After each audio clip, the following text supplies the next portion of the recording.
Bitcoin continues forward. Bitcoin reaches a new milestone, all-time high for addresses, 1 billion addresses. All right, it's pretty much a linear curve if you look at it from Glassnode.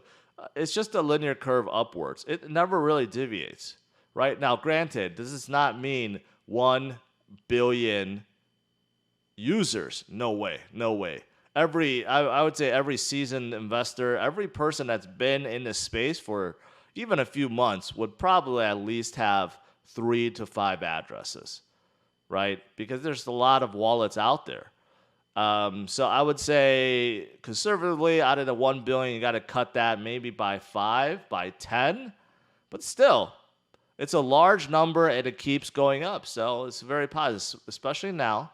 I've been arguing, especially now with what you're seeing with bank runs around the world, with Peter Schiff's bank, with China banks, and with a lot of other banks. What we're seeing with withdrawals being stopped, banks being seized, and with all the hyperinflation and fiat debasing like the euro and many other countries that suffer from hyperinflation, this is the time to be getting into Bitcoin.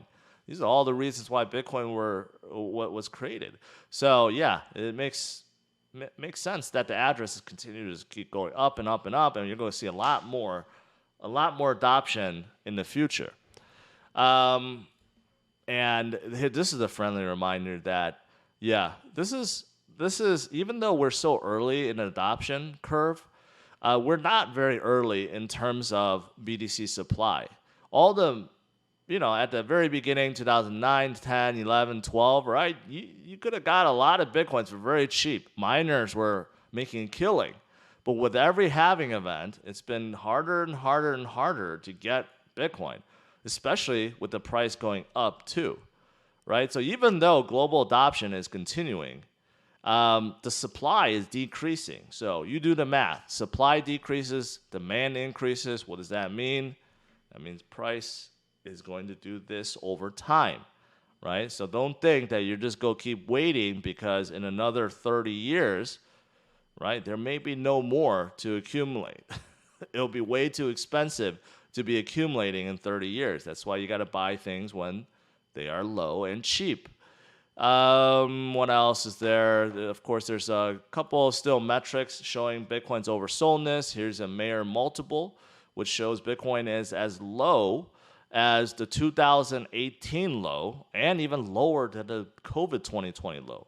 That shows how oversold Bitcoin is right now, right? So pretty good. Here's a fractal pattern, maybe, that we are following the same steps as 2018, right?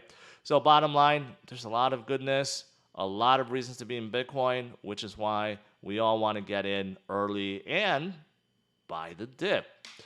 If you are new to the space and you're looking to buy your very first Bitcoin, Ethereum, or any other crypto, head over to CryptosRus.com and click on Best Crypto Exchanges. This will give you a list of all the major exchanges out there to choose from.